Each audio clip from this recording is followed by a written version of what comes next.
Good morning! Ito yung ganap ng Valentine's. Oo nga, sasabihin ko na sa inyo, meron na palang ka-Valentino si Inday nyo.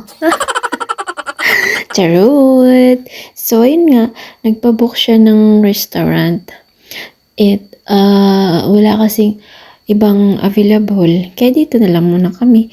Grabe, ang dami kasing booking kapag may mga special katulad nito, Valentine's Day. So, hindi na ako nakapag-video pala sa entrance pagpasok namin kasi nahiya talaga ako, ang daming tao. Tapos, akala ko hindi allowed mag-video dito. Kaya yun, fast forward, kumain na kami at yun ang order namin. Ang sa akin, nag-order ako ng salmon vegetable. Tapos, sa kanya, filled chicken na may vegetable at saka fry with mushroom at saka meron din kaming salad. At habang kumakain nga kami, meron pa silang pa-music dito. Naamis talaga ako dito sa nagbabayolin. Ang galing. Ang galing niya. Ayun, tapos na kami kumain at may pa-dessert na. So, nag-order kami nitong softly. Originated from France siya na dessert. Na chocolate dessert. Ang sarap, grabe. Sobrang tamis nga lang. Kung hindi ka masyadong mahilig sa matamis, para sa iyo, sobrang tamis. Pero, napakasarap niya. Pwede siyang lagyan ng fruits sa ilalim. Flavored. Tapos, yung in-order ko, ang nilagay nila is syrup na lang kasi wala daw available na fresh fruits. Pero dapat, fresh fruits yung ilalagay nila dito. Tapos, meron ding syrup. At, ayun yung cream. Yung nasa ibabaw. Siya, chocolate. Tapos, imimix mo siya sa cream. Tapos, yung fruits. Ang sarap niya, grabe. Grabe, ang hirap talaga mag-voice over. Oh my gosh. So, ayun, ang sarap nito.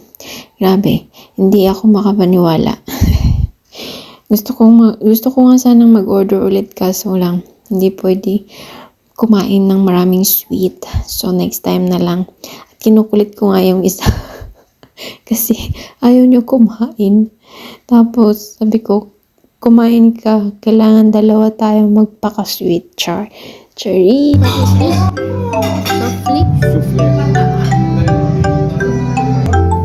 Yeah, it's French. See? Souffle is a light, airy bakery French dish.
So, ayun lang. Hanggang dito na lang.